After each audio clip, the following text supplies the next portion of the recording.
Dans 2 jours, tout sera à moi. » Ces mots sortirent de sa bouche comme un doux poison, alors qu'elle tenait ma main dans mon lit d'hôpital. Je pensais que je rêvais à cause des analgésiques, mais quand j'ouvris les yeux et vis ce sourire. Un sourire que je n'avais jamais vu auparavant en 3 ans de mariage. Je m'appelle Tom, j'ai 32 ans, et jusqu'à il y a 48 heures, je croyais avoir une vie parfaite. L'accident de moto m'a valu 3 côtes fracturées, une légère commotion cérébrale et une jambe cassée. Rien de fatal, mais suffisamment pour me maintenir sous sédatif la plupart du temps. C'est pendant ces moments de semi-conscience que j'ai commencé à entendre des choses, des conversations qui ne m'étaient pas destinées. « L'assurance vie s'élève à 500 000 $, murmura-t-elle au téléphone, croyant que j'étais inconscient. Plus la maison, l'entreprise. Oui, je sais que je dois attendre que cela semble naturel. Je gardais les yeux fermés, le cœur battant à tout rompre, ce qui n'avait rien à voir avec mes blessures. Jennifer, ma femme, a continué, il est plus faible que je ne l'imaginais. Les médecins ont dit que la convalescence serait longue. Parfait. Parfait pourquoi? L'infirmière est entrée à ce moment-là, interrompant la conversation. Jennifer a immédiatement changé d'attitude, redevenant la femme dévouée et inquiète que tout le monde connaissait. « Comment va-t-il, docteur ?» « Je ferai n'importe quoi pour accélérer son rétablissement, » dit-elle d'une voix brisée par une émotion feinte. « Sonora Thompson, votre mari est stable. Dans quelques jours, il pourra rentrer à la maison, mais il aura besoin de soins constants pendant au moins 6 semaines. » 6 semaines. Assez de temps pour qu'elle mette à exécution n'importe quel plan diabolique qu'elle aurait pu ourdir. Lorsque nous nous retrouvâmes seuls, elle s'approcha et me caressa le visage. J'ouvris légèrement les yeux, faisant semblant de me réveiller. « Bonjour, mon amour, » dit-elle tendrement. « Comment te sens-tu » Un peu confus, murmurai-je, testant le terrain. J'ai l'impression d'avoir entendu des voix. Une lueur de panique a traversé ses yeux pendant une fraction de seconde avant qu'elle ne reprenne son air inquiet. « C'est les médicaments, chérie. Ils provoquent des hallucinations. Le médecin m'en a prévenu. » Mensonge. J'étais parfaitement lucide pendant ces conversations. Au cours des heures qui suivirent, je fis semblant de dormir tout en observant chacun de ses mouvements. Jennifer vérifiait constamment mon téléphone portable, répondait à mes messages professionnels comme si elle était moi et passa 3 autres appels suspects. L'un d'eux mentionnait quelque chose à propos des « accélérer le processus » et de « ne laisser aucune trace ».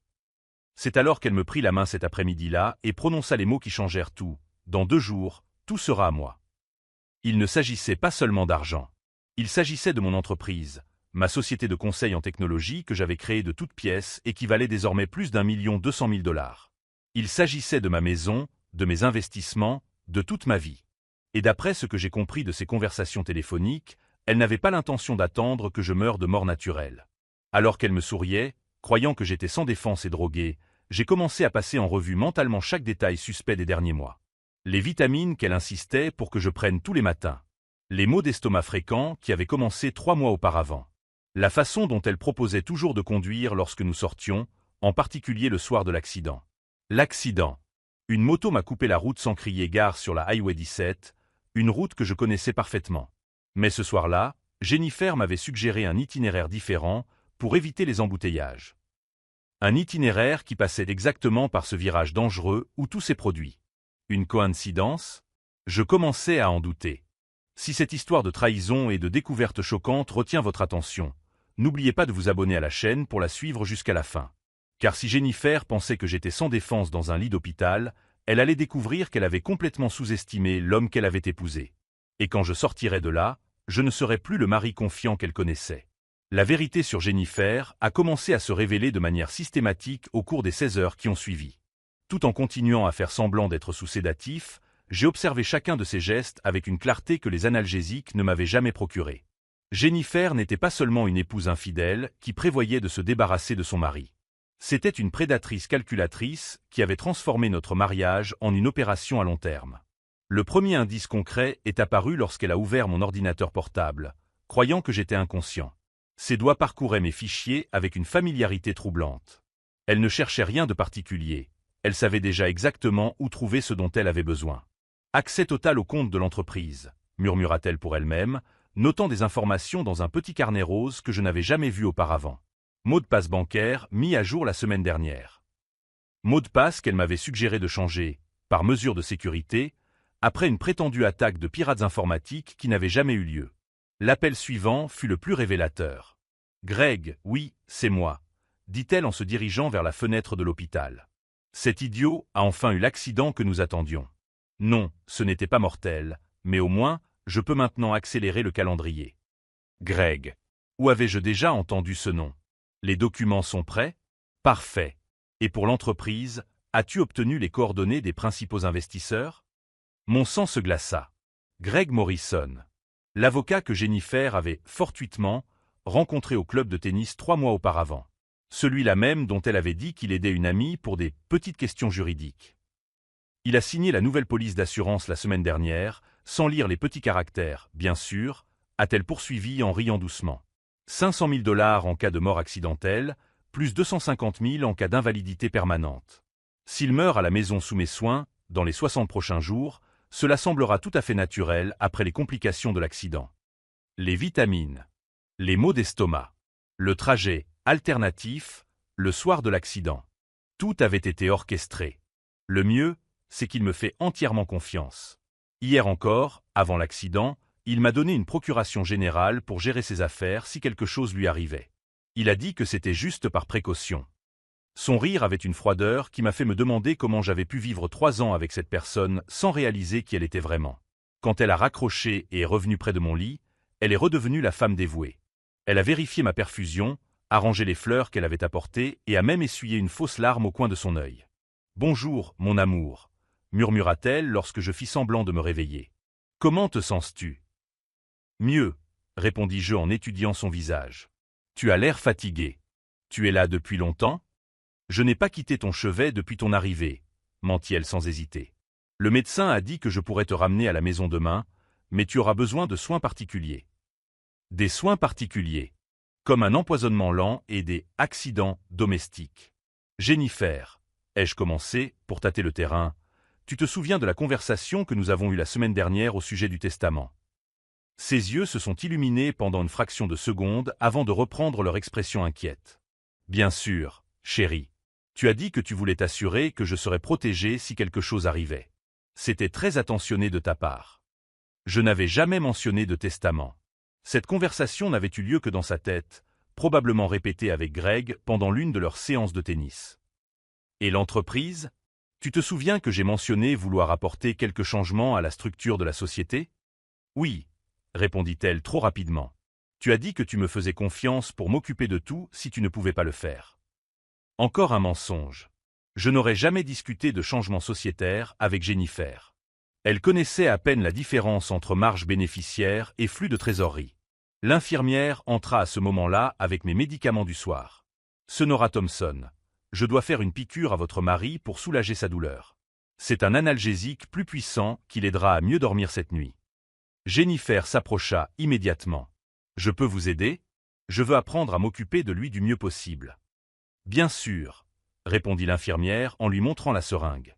Ce médicament doit être administré ainsi. Pendant que l'infirmière expliquait la procédure, j'ai vu Jennifer mémoriser chaque détail. Elle n'apprenait pas pour m'aider. Elle apprenait pour me tuer. L'injection m'a rendu véritablement somnole, mais je me suis efforcé de rester suffisamment conscient pour continuer à observer. Vers minuit, Jennifer a passé 2 autres appels. Le premier était pour résilier notre assurance maladie commune, prétextant que j'avais perdu mon emploi. Le second était destiné à sa sœur, qui vivait dans un autre état. « Lisa, j'ai besoin que tu confirmes notre histoire. Si quelqu'un te pose des questions, j'étais venu te rendre visite la semaine de l'accident, d'accord? Nous sommes même allés dans ce nouveau restaurant dont tu m'avais parlé. » Un alibi. Elle était en train de construire un alibi pour quelque chose qui n'avait pas encore eu lieu. Quand elle a finalement fait semblant de s'endormir dans le fauteuil à côté de mon lit, j'ai commencé à comprendre l'ampleur réelle du problème. Jennifer n'était pas tombée amoureuse d'une autre personne et n'avait pas décidé de me quitter. Elle avait choisi le meurtre comme stratégie de divorce. Et d'après ce que j'avais observé au cours des dernières heures, ce n'était pas la première fois qu'elle planifiait quelque chose de ce genre. Au cours d'un de nos appels, elle avait mentionné les leçons apprises la dernière fois. La dernière fois en faisant quoi? Et avec qui? À 3 heures du matin, pendant qu'elle dormait profondément, j'ai réussi à attraper discrètement mon téléphone portable. Avec un minimum de mouvement, j'ai accédé à mon compte bancaire en ligne. 2 retraits non autorisés totalisant 15 000 $ au cours des 2 dernières semaines. Tous 2 effectués avec ma signature numérique, une signature que j'avais récemment perdue et que Jennifer m'avait aidé à reconfigurer. J'ai vérifié mes emails. Des dizaines de messages importants des derniers mois avaient été automatiquement archivés. Contrats annulés, réunions reportées, opportunités manquées. Tout avait été redirigé vers un dossier que je n'avais jamais créé. Jennifer ne planifiait pas seulement ma mort. Elle détruisait méthodiquement mon entreprise afin de faciliter le transfert de mes actifs après mon décès. Mais il y avait une chose qu'elle ignorait. Une chose qui allait complètement changer la donne. 3 semaines auparavant, lors d'une consultation de routine, mon médecin avait détecté certaines irrégularités dans mes analyses sanguines. Rien de grave, mais suffisamment pour qu'il recommande une batterie de tests plus approfondis. Des tests qui comprenaient une analyse toxicologique complète. Les résultats devaient arriver la semaine suivante. Et si mes soupçons s'avéraient fondés, ils montreraient exactement quelle substance Jennifer avait ajoutée à mes vitamines du matin. Alors qu'elle dormait paisiblement dans le fauteuil, souriant légèrement comme si elle rêvait de 500 000 $, j'ai commencé à élaborer quelque chose qu'elle n'aurait jamais attendu d'un homme sans défense, dans un lit d'hôpital. Jennifer n'avait commis qu'une seule erreur fondamentale dans son plan parfait. Elle avait complètement sous-estimé l'homme qu'elle avait décidé d'assassiner. Le lendemain matin, Jennifer est arrivée avec une énergie différente. Plus déterminée. Plus dangereuse. « Bonjour, mon amour », m'a-t-elle dit en embrassant mon front avec des lèvres qui me semblaient désormais glacées. « Je t'ai apporté tes vitamines préférées pour accélérer ta guérison. » Les mêmes vitamines que je prenais religieusement depuis 3 mois. Les mêmes qui coïncidaient parfaitement avec le début de mes maux d'estomac et ma perte de poids inexpliquée. « Le médecin a dit que tu pourrais sortir cet après-midi », a-t-elle poursuivi en rangeant les comprimés dans un petit plateau. « J'ai tout préparé à la maison pour t'accueillir. Une chambre au rez-de-chaussée, une sonnette à côté du lit, tout pour faciliter ton rétablissement. Une chambre au rez-de-chaussée. Loin de tout voisin qui pourrait entendre des cris à l'aide. Jennifer, ai-je commencé, feignant la confusion à propos des médicaments, pourriez-vous appeler l'infirmière? Je me sens mal. Ce n'est pas nécessaire, mon chéri. Je peux mieux m'occuper de toi que n'importe quelle infirmière, a-t-elle répondu rapidement, empêchant tout témoin d'entrer. Maintenant, prends ces vitamines. Le médecin a dit qu'elles sont essentielles pour éviter les complications. Des complications. Comment rester en vie? J'ai fait semblant d'avaler les comprimés, mais j'ai réussi à les cacher sous ma langue. Quand elle s'est distraite en arrangeant les fleurs, j'ai tout craché dans un verre d'eau à côté du lit. Encore plus de preuves à analyser plus tard. C'est à ce moment-là que l'infirmière Rebecca est entrée dans la chambre. La même qui avait travaillé ici il y a 2 ans et qui connaissait très bien Jennifer. « Salut, Jenny », a-t-elle dit avec un sourire forcé. « Tu es de retour. » La tension dans l'air était palpable. « Bonjour, Rebecca », répondit Jennifer froidement. « Je suis venue m'occuper de mon mari. »« Bien sûr », murmura Rebecca en vérifiant mes signes vitaux. « J'espère que cette fois-ci sera différente. »« Cette fois-ci » Que voulait-elle dire par « cette fois-ci » Jennifer remarqua ma curiosité et intervint rapidement. « Rebecca, tu ne devrais pas être de service ce matin. »« J'ai changé mon horaire spécialement pour m'occuper de votre mari, » répondit Rebecca en me regardant droit dans les yeux. « Certaines situations nécessitent une attention particulière. » Lorsque Jennifer sortit chercher du café, Rebecca s'approcha de mon lit. « Monsieur Thompson, puis-je vous poser une question personnelle ?»« Bien sûr.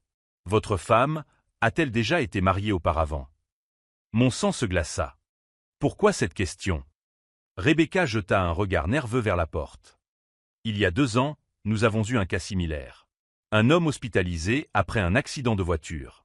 Sa femme était très attentionnée, très présente, elle apportait toujours de la nourriture et des vitamines de la maison. Il est rentré chez lui sous sa garde et, eh bien, 2 semaines plus tard, il était de retour. Cette fois, il n'a pas survécu. Et la femme? Elle est devenue veuve très jeune. Elle a tout hérité. Nous avons appris par la suite qu'elle avait déménagé dans un autre État. Jennifer avait déjà fait cela auparavant. Comment était-elle? Ai-je demandé, même si je connaissais déjà la réponse. Blonde, les yeux verts, environ 28 ans à l'époque. Toujours très bien habillée, très gentille avec le personnel médical. Elle s'appelait Jessica Morrison. Morrison. Le même nom de famille que l'avocat Greg. Rebecca, murmurai-je avec insistance, avez-vous des photos ou des documents sur cette affaire? Pas officiellement, mais, hésita-t-elle, je soupçonnais quelque chose à l'époque. J'ai pris quelques photos discrètes. Je les ai toujours sur mon téléphone. Elle m'a montré les images. C'était Jennifer, mais avec les cheveux plus courts et quelques différences physiques minimes. Mon Dieu, ai-je murmuré. Monsieur Thompson, si c'est vraiment la même personne, vous êtes en grand danger. Richard Morrison, c'était le nom de son premier mari, est mort de complications cardiaques à son domicile. Mais certains d'entre nous soupçonnaient un empoisonnement. Pourquoi n'avez-vous pas appelé la police? Nous avons essayé. Mais il n'y avait aucune preuve concluante, et elle a disparu avant que nous puissions mener une enquête en bonne et due forme. Le corps a été rapidement incinéré, selon les souhaits du défunt. Jennifer est revenue à ce moment-là, interrompant notre conversation. « De quoi parliez-vous » demanda-t-elle avec un sourire qui ne trompait plus personne. « Juste des soins post-hospitalisation » répondit Rebecca de manière professionnelle. « Monsieur Thompson, je vais vérifier vos médicaments une dernière fois avant votre sortie. » Au cours des minutes qui suivirent, Rebecca préleva discrètement des échantillons des comprimés que Jennifer avait apportés, ainsi que le verre d'eau dans lequel j'avais craché les vitamines. « Pour une analyse de routine » expliqua-t-elle lorsque Jennifer lui posa la question. « Quelle analyse ?» Protocole standard de l'hôpital pour les médicaments apportés de la maison. Juste pour s'assurer qu'il n'y a pas d'interaction dangereuse. Je vis la panique momentanée dans les yeux de Jennifer avant qu'elle ne retrouve son sang-froid. Vers midi, j'ai reçu mon autorisation de sortie. Pendant que Jennifer signait les papiers, j'ai pu m'entretenir en privé avec Rebecca. « Rebecca, j'ai besoin que vous me rendiez service. Analysez ces échantillons le plus rapidement possible et, si vous trouvez quelque chose de suspect, appelez ce numéro. » lui ai-je dit en lui tendant la carte de visite de mon avocat personnel, Michael Stevens. N'appelez pas directement la police. Appelez-le d'abord. Pourquoi? Parce que si Jennifer a vraiment tué son premier mari, elle est beaucoup plus dangereuse et intelligente qu'elle n'en a l'air. J'ai besoin de preuves irréfutables avant d'agir. Sur le chemin du retour, j'ai observé Jennifer conduire. Ses mains étaient fermement posées sur le volant, mais j'ai remarqué qu'elle était nerveuse. La rencontre avec Rebecca avait ébranlé sa confiance. « Tom, dit-elle sans quitter la route des yeux, as-tu apprécié l'infirmière Rebecca? Elle semblait professionnelle. Elle a posé beaucoup de questions. Les infirmières ne devraient pas être aussi curieuses. Peut-être qu'elle se soucie de ses patients. » Jennifer a ri, mais il n'y avait aucune trace d'humour dans sa voix. Les gens se soucient trop de choses qui ne les regardent pas. Nous sommes arrivés à la maison, celle que j'avais achetée 5 ans auparavant, pensant qu'elle serait notre foyer pour toujours. Elle ressemblait désormais davantage à une prison sophistiquée. Jennifer avait vraiment tout réorganisé. La chambre principale au 2e étage était en rénovation, m'obligeant à rester dans l'ancien bureau au rez-de-chaussée, désormais transformé en chambre d'hôpital. Le lit d'hôpital loué, l'équipement médical, même un système d'interphone pour les urgences. « J'ai tout fait pour ton confort, » dit-elle en m'aidant à m'installer. « Et regarde, j'ai apporté tes médicaments, classés par jour et par heure. » Sept petits récipients en plastique, chacun marqué du jour de la semaine. Chacun contenant des comprimés que je savais désormais être mon arrêt de mort. « Ça fait beaucoup de médicaments, » ai-je commenté. Le médecin a été très précis sur le dosage. Nous ne pouvons pas prendre de risques avec des complications. Cet après-midi-là, pendant que Jennifer préparait le dîner, j'ai pris ma première mesure concrète pour riposter. À l'aide du téléphone de la maison, puisqu'elle contrôlait mon portable, j'ai appelé Michael Stevens, mon avocat. « Michael, c'est Tom Thompson. J'ai besoin que tu fasses quelque chose d'urgent et de discret. »« Tom, j'ai appris l'accident. Comment vas-tu? » ?»« Physiquement, je vais bien. Mais j'ai besoin d'une aide juridique immédiate. Engage un détective privé pour enquêter sur Jennifer Thompson, née Jennifer Morrison. Cherche en particulier des traces de mariage antérieur et de décès de conjoint. »« Tu es sérieux? » ?»« Tout à fait. Et Michael, s'il m'arrive quelque chose dans les prochaines semaines, enquête immédiatement sur Jennifer. J'ai des raisons de croire que ma vie est en danger. Tom, ce sont des accusations très graves. Je sais. C'est pourquoi j'ai besoin de preuves avant d'agir. Mais si je meurs de complications liées à l'accident, ou quelque chose comme ça, tu sauras que ce n'était pas accidentel. Cette nuit-là, allongé dans le lit d'hôpital de ce qui était autrefois mon bureau, j'entendais Jennifer se déplacer dans la maison. Des pas à l'étage, des tiroirs qui s'ouvraient, des chuchotements au téléphone. Vers 2 heures du matin, elle est descendue silencieusement et est restée debout devant ma chambre pendant près de 10 minutes. Elle observait simplement. Elle calculait. Elle planifiait. C'est à ce moment-là que j'ai pris la décision qui allait tout changer. Jennifer avait passé des mois à me sous-estimer, me considérant comme une proie facile et confiante. Ce qu'elle ignorait, c'est qu'avant de créer mon cabinet de conseil, j'avais travaillé pendant 5 ans dans la sécurité d'entreprise. Je m'y connaissais en enquête, en preuves, et surtout en mode de pensée et de fonctionnement des personnes dangereuses. Si elle voulait jouer à un jeu mortel, j'étais prêt à jouer. Mais cette fois, selon mes règles. Alors qu'elle s'éloignait silencieusement de ma porte, j'ai commencé à élaborer mentalement chaque étape de ce qui serait non seulement ma survie, mais aussi la justice totale pour Richard Morrison et toute autre victime que Jennifer aurait pu faire. La chasse avait commencé. Et cette fois, le prédateur avait choisi la mauvaise proie. Au cours des 48 heures qui ont suivi, j'ai transformé cette chambre du rez-de-chaussée en prison en mon centre de commandement. Jennifer avait commis l'erreur fatale de sous-estimer deux choses. Mon expérience en matière de sécurité d'entreprise et ma capacité à feindre d'être plus affaibli que je ne l'étais réellement. Pendant qu'elle se rendait à ses consultations médicales, que je soupçonnais être des rendez-vous avec Greg Morrison pour régler les détails de mon assassinat, je travaillais méthodiquement à ma contre-offensive. La première étape consistait à reprendre le contrôle de mes propres ressources.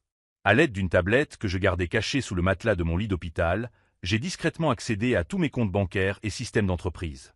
Jennifer avait changé plusieurs mots de passe, mais elle ne savait pas que je disposais de protocoles de récupération secondaires dont ni elle ni Greg n'avaient connaissance. En 2 heures, j'ai rétabli mon accès complet à tout. J'ai découvert qu'elle avait transféré 120 000 $ sur un compte offshore aux îles Caïmans, un compte ouvert au nom de Jessica Morrison. Le même nom que Rebecca avait mentionné à l'hôpital. Les preuves s'accumulaient. La deuxième étape a consisté à contacter Michael Stevens, mon avocat, avec des instructions spécifiques. Michael, lui ai-je dit lors d'un appel pendant que Jennifer était absente, j'ai besoin que vous exécutiez immédiatement le protocole Delta. Le protocole Delta, Tom, cela signifie que vous pensez que votre vie est en danger imminent. Exactement. Activez toutes les mesures de protection que nous avons mises en place il y a 3 ans. Et il y a plus, engagez immédiatement Sarah Chen, cette détective privée de Los Angeles qui travaille sur des affaires de meurtres conjugaux. C'est extrêmement grave. Jennifer n'est pas celle que je croyais. Et j'ai besoin de preuves irréfutables avant qu'elle ne mette à exécution son plan final, quel qu'il soit. Le protocole Delta était quelque chose que peu d'hommes d'affaires mettaient en œuvre. Un système complet de protection en cas de menace mortelle.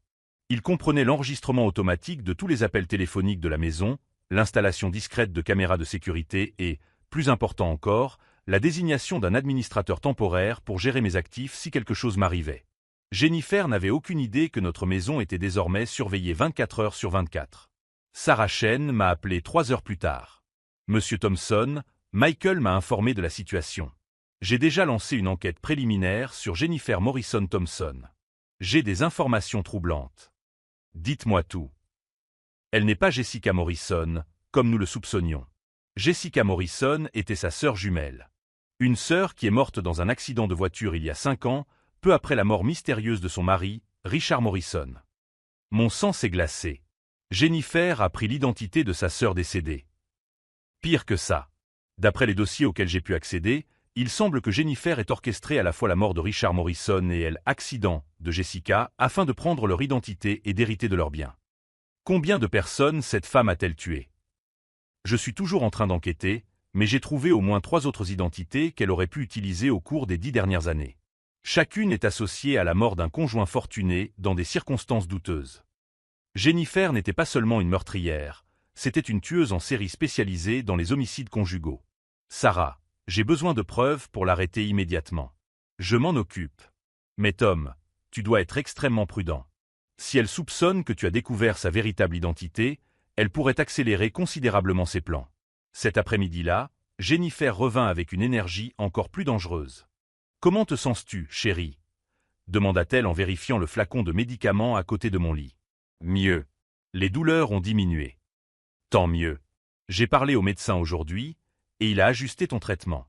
Il a dit que ces nouvelles vitamines allaient accélérer considérablement ton rétablissement. » Elle me montra un flacon différent, contenant des comprimés bleus au lieu des blancs précédents. Ils ont l'air différents. C'est une formule plus concentrée.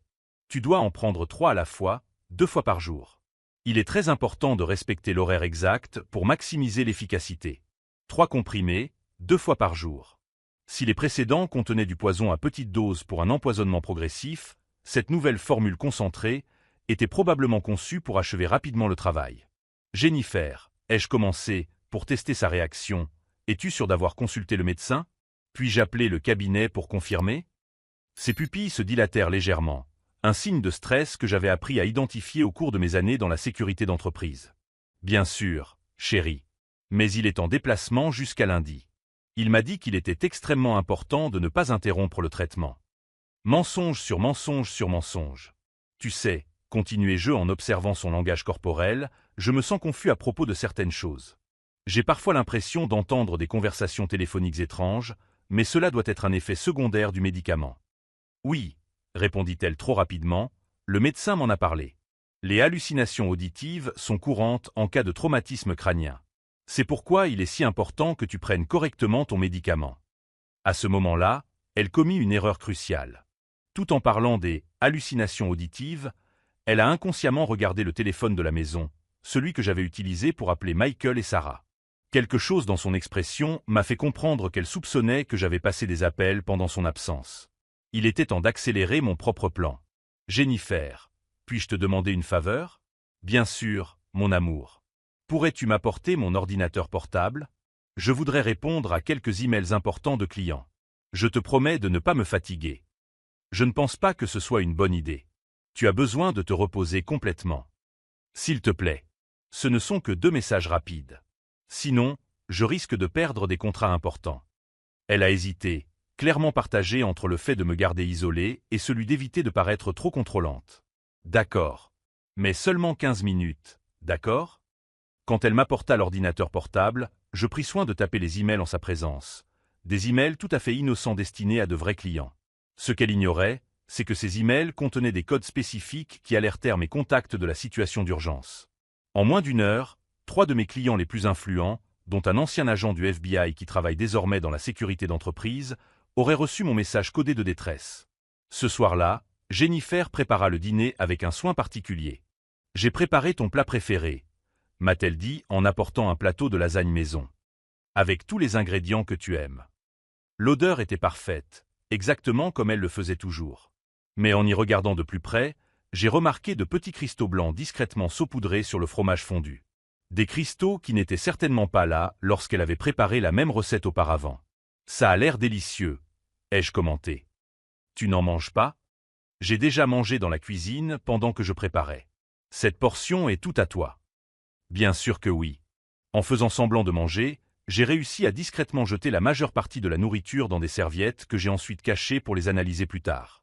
Jennifer observait chaque bouchée avec une intensité qui confirmait mes soupçons. « Comment trouves-tu le goût? » « Parfait, comme toujours. » Vers 22 heures, j'ai fait semblant d'être malade. « Jennifer, je ne me sens pas bien.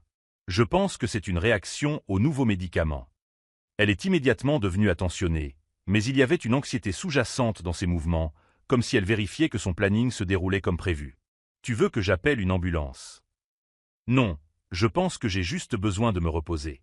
Je ferais peut-être mieux de prendre mon médicament du soir plus tôt aujourd'hui. Bonne idée. Elle a préparé 3 des comprimés bleus avec un verre d'eau. Prends-les tous en même temps, mon chéri. Ça t'aidera à mieux dormir. C'était le moment de vérité. Si je prenais ces comprimés, je ne me réveillerais probablement pas le lendemain matin. Si je refusais, elle saurait immédiatement que j'avais découvert son plan.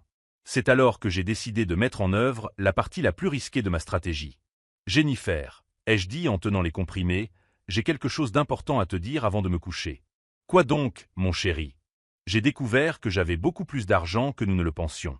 Mon comptable a retrouvé d'anciens investissements que j'avais oubliés. Près de 2 millions de dollars. Ses yeux se sont illuminés d'une cupidité qu'elle a eu du mal à dissimuler. 2 millions? Oui. Et tu sais ce que j'ai pensé? Si quelque chose m'arrivait, je veux être sûr que tu aies immédiatement accès à tout. Demain, je vais signer des documents te donnant le contrôle total de tous mes actifs. Si vous suivez cette histoire de trahison et de découvertes choquantes, n'oubliez pas de vous abonner à la chaîne, car le rebondissement à venir montrera que le prédateur ne choisit pas toujours la bonne proie. C'est très généreux de votre part, Tom. C'est le moins que je puisse faire pour la meilleure épouse du monde. J'ai pris les comprimés devant elle, en prenant soin de lui montrer que je les avais tous avalés. Ce que Jennifer ignorait, c'est que 2 heures avant le dîner, j'avais pris de l'IPK, un médicament qui provoque des vomissements presque instantanés. Les comprimés qu'elle venait de me donner seraient expulsés de mon organisme en moins de 10 minutes. Et tandis qu'elle croyait assister à mes derniers instants de conscience, je mettais en fait en œuvre la phase finale du plan qui garantirait non seulement ma survie, mais aussi la justice pour Richard Morrison et toutes les autres victimes de Jennifer. La chasseuse venait de marcher droit dans le piège parfait. Et demain matin, lorsqu'elle arriverait avec les documents pour récupérer mes 2 millions de dollars inexistants, elle découvrirait que l'homme mort dans son lit était ressuscité pour témoigner contre elle.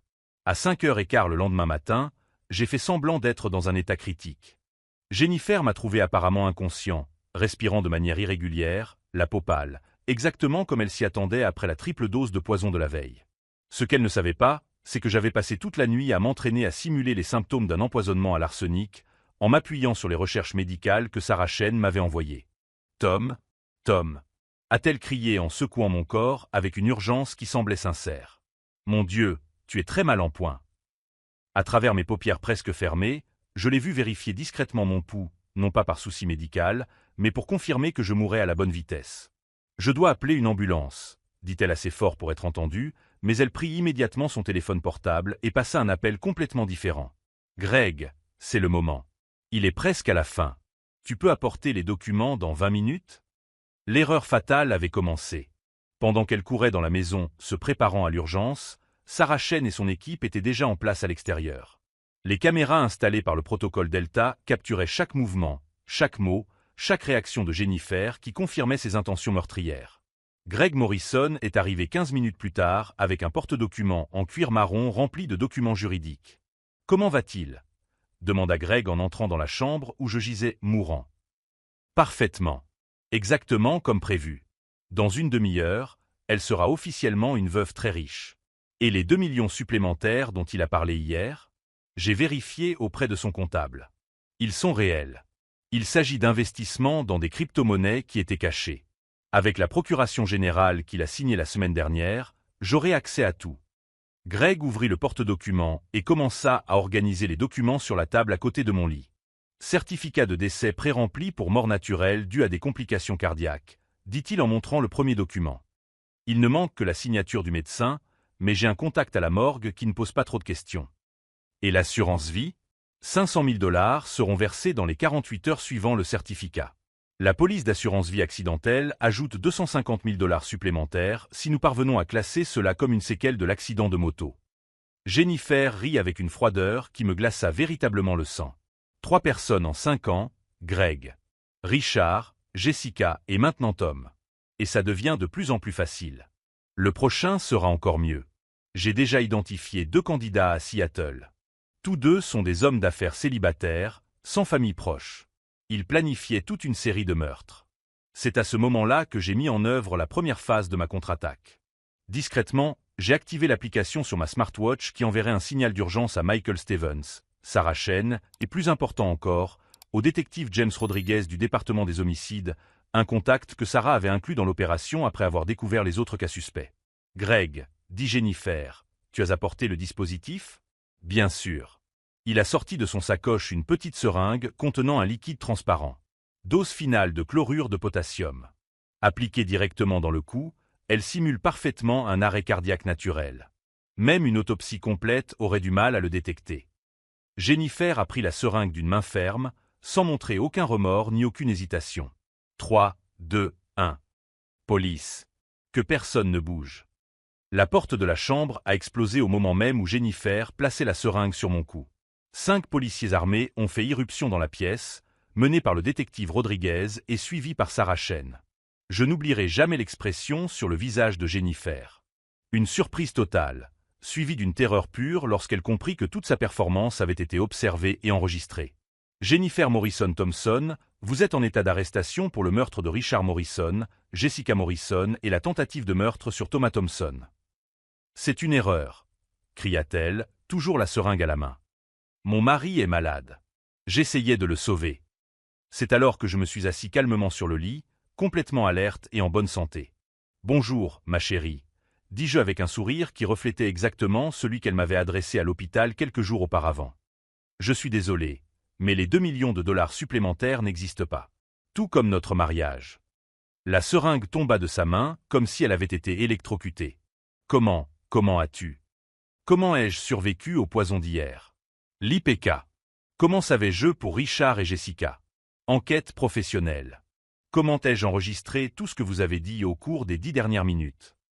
Je désignai les petites caméras discrètement installées dans les coins de la chambre. Tom, Greg a tenté d'intervenir. Tu ne comprends pas la situation. Greg Morrison, l'a interrompu le détective Rodriguez, vous êtes également en état d'arrestation pour complicité dans plusieurs homicides et complots en vue de commettre un meurtre. Sarah Chen s'est approchée avec une tablette montrant tout le dossier qu'elle avait compilé sur Jennifer. Mademoiselle Morrison Thompson, a dit Sarah, nous avons des preuves documentaires vous reliant directement à au moins 5 décès suspects dans 4 États différents au cours des 10 dernières années. Chacun d'entre eux impliquait des époux fortunés décédés dans des circonstances douteuses après s'être mariés rapidement. Jennifer tenta un dernier coup désespéré. « Tom, je t'en prie. Je t'aime. Tout cela n'est qu'un terrible malentendu. »« Jennifer, répondis-je calmement en me levant du lit et en m'approchant d'elle, tu aimes mon argent. Et tu pensais que j'étais trop bête pour m'en rendre compte. Mais sais-tu quelle a été ta plus grande erreur? Laquelle? Tu as complètement sous-estimé qui je suis. J'ai passé 5 ans dans la sécurité d'entreprise avant de créer ma propre société. Je sais reconnaître les prédateurs, je sais mener des enquêtes, je sais monter des dossiers irréfutables. Et surtout, je me suis approché de son visage jusqu'à ce que nos visages ne soient plus qu'à quelques centimètres l'un de l'autre. Je sais faire semblant d'être une victime sans défense pendant que je prépare méticuleusement la chute de ceux qui tentent de me détruire. Le détective Rodriguez a menotté Jennifer tandis qu'elle criait des protestations incohérentes sur son innocence et les malentendus. Greg a été emmené ensuite, essayant de négocier sa coopération en échange de l'immunité. Mais le rebondissement le plus satisfaisant était encore à venir. « Monsieur Thompson, » dit Sarah Chen lorsque le silence revint enfin dans la maison, « nous avons découvert autre chose au cours de l'enquête. » Quoi donc? Jennifer n'était pas seulement une tueuse en série. Elle faisait l'objet d'une enquête du FBI depuis 2 ans dans le cadre d'un réseau international de « veuves noires » opérant dans au moins 8 pays. Son arrestation aujourd'hui va démanteler toute une organisation. En regardant la voiture de police s'éloigner avec Jennifer menottée sur la banquette arrière, j'ai compris qu'elle avait choisi de s'en prendre non seulement à la mauvaise personne, mais probablement à la seule personne qui avait les ressources, les connaissances et la détermination nécessaires pour exposer toute son opération criminelle. Pendant des semaines, elle avait dormi aux côtés de quelqu'un qui construisait silencieusement sa propre destruction. Chaque faux baiser, chaque mensonge soigneusement préparé, chaque geste calculé en vue de mon assassinat avait été observé, documenté et transformé en preuve irréfutable. Jennifer avait passé 3 ans à m'étudier, à identifier mes faiblesses, à planifier ma mort. Ce qu'elle n'avait jamais imaginé, c'est que j'avais passé les 2 dernières semaines à l'étudier avec la même intensité, mais avec des objectifs opposés. La chasseuse était devenue la proie. Et cette fois, il n'y aurait pas d'échappatoire. 3 mois plus tard, le procès de Jennifer Morrison Thompson est devenu l'une des affaires les plus commentées de l'État. Le procureur a présenté des preuves reliant Jennifer à 9 meurtres commis dans 6 États différents au cours des 15 dernières années. Toutes les victimes avaient le même profil, des hommes prospères, célibataires ou veufs, disposant d'un patrimoine important et ayant peu de proches. Richard Morrison n'avait été que le début d'une carrière criminelle méticuleusement planifiée. Mesdames et messieurs les jurés, a déclaré le procureur dans son réquisitoire, Jennifer Thompson n'est pas une veuve éplorée. C'est une prédatrice qui a transformé le mariage en une arme mortelle. Les preuves étaient accablantes. Enregistrements audio et vidéo de la tentative de meurtre, analyse toxicologique des médicaments empoisonnés, relevés bancaires des virements frauduleux et témoignages de 3 autres familles qui soupçonnaient la mort de leurs proches.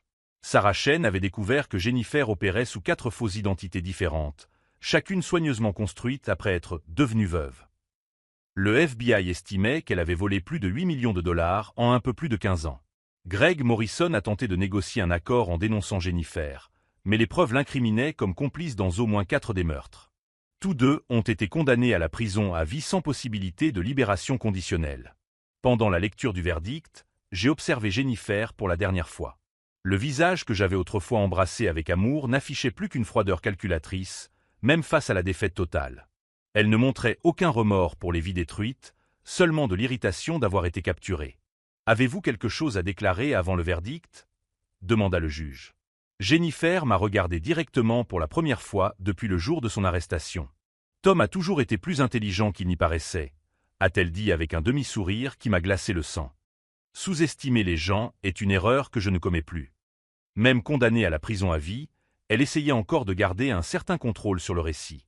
Après le procès, Rebecca, l'infirmière qui m'avait alerté sur le cas de Richard Morrison, m'a rejoint dans le parking du tribunal. « Monsieur Thompson, dit-elle les larmes aux yeux, merci de ne pas avoir abandonné. Depuis des années, je porte la culpabilité de ne pas avoir sauvé Richard. Je sais maintenant que justice sera enfin rendue. Nous avons découvert que Jennifer était revenue dans cet hôpital exprès pour voir si quelqu'un la reconnaîtrait. Cela faisait partie de son profil psychopathique. Elle aimait jouer avec le danger et se sentir plus intelligente que tout le monde. Au cours des mois suivants, mon cabinet de conseil a connu une croissance exponentielle. La publicité autour de cette affaire, bien que non désirée, m'a apporté des dizaines de nouveaux clients impressionnés par ma capacité à mener des enquêtes et à résoudre des problèmes complexes. Je me suis servi de cette expérience pour créer un nouveau service, le conseil en sécurité personnelle pour les cadres supérieurs. Je me suis spécialisé dans l'identification des personnes ayant des intentions prédatrices dans les environnements professionnels et sociaux. Michael Stevens, mon avocat, a commenté quelques mois plus tard. Tom, en 20 ans de carrière, je n'ai jamais vu quelqu'un documenter un cas aussi méticuleusement alors que sa propre vie était en danger. Vous avez transformé un traumatisme en preuve juridique irréfutable. Le rétablissement émotionnel a été plus difficile que le rétablissement physique. Pendant des semaines, j'ai remis en question toutes les relations de ma vie. Comment avais-je pu vivre 3 ans avec une meurtrière sans m'en rendre compte? Quels autres signes avais-je ignorés?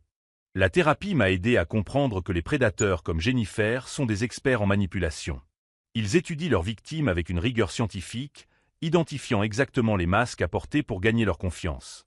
Vous n'avez pas échoué à reconnaître une meurtrière, m'a expliqué ma thérapeute, le docteur Martinez. Vous avez reconnu une personne qui s'est spécialisée pendant des années dans l'art de paraître exactement ce dont ses victimes avaient besoin. 6 mois après le procès, j'ai trouvé le courage de recommencer à sortir avec quelqu'un. Cette fois-ci, avec une conscience complètement différente des signaux d'alarme et de l'importance de vraiment connaître quelqu'un avant de lui faire confiance. La leçon la plus profonde que j'ai apprise ne concernait pas la méfiance, mais la force personnelle. Quand je me suis retrouvé dans ce lit d'hôpital, à écouter ma femme planifier mon meurtre, j'aurais pu paniquer. J'aurais pu la confronter impulsivement. J'aurais pu appeler la police sans avoir suffisamment de preuves. Au lieu de cela, j'ai utilisé des connaissances que je ne savais même pas posséder. J'ai transformé une vulnérabilité apparente en avantage stratégique. J'ai transformé ma terreur en concentration laser. Aujourd'hui, en repensant à ces jours terribles, je suis fier de la personne que j'ai découvert être sous une pression extrême. Jennifer Thompson s'est trompée en choisissant Tom Thompson comme victime. Elle a vu un homme d'affaires confiant et prospère, quelqu'un qui serait facile à manipuler parce qu'il avait beaucoup à perdre. Ce qu'elle n'a pas vu, c'est l'enquêteur entraîné, le survivant déterminé, l'homme capable de feindre d'être mourant tout en orchestrant méticuleusement la chute de sa propre meurtrière. Certaines personnes essaient de nous détruire parce qu'elles pensent que nous sommes faibles. D'autres essaient parce qu'elles savent que nous sommes forts. Jennifer appartenait à la première catégorie, et elle a payé le prix de son arrogance. Si cette histoire de trahison, d'enquête et de justice vous a touché, abonnez-vous dès maintenant à la chaîne Twist et Revenge. Nous avons des dizaines d'autres histoires où des personnes sous-estimées se sont dressées contre ceux qui ont tenté de les détruire. 2 ans plus tard, alors que je roule sur l'autoroute 17, la même route où tout a commencé, je ne ressens plus ni colère ni traumatisme. Je ressens de la gratitude. De la gratitude d'avoir découvert ma véritable force avant qu'il ne soit trop tard. De la gratitude d'avoir empêché Jennifer de tuer d'autres innocents. Et de la gratitude d'être en vie pour raconter cette histoire. La dernière fois que j'ai eu des nouvelles de Jennifer, elle purgeait sa peine dans un établissement de sécurité maximale, loin de toute possibilité de nuire à nouveau à quelqu'un. Et moi, je prépare mon mariage avec une femme merveilleuse que j'ai rencontrée lors d'une consultation en sécurité d'entreprise. Cette fois, je sais exactement qui j'épouse.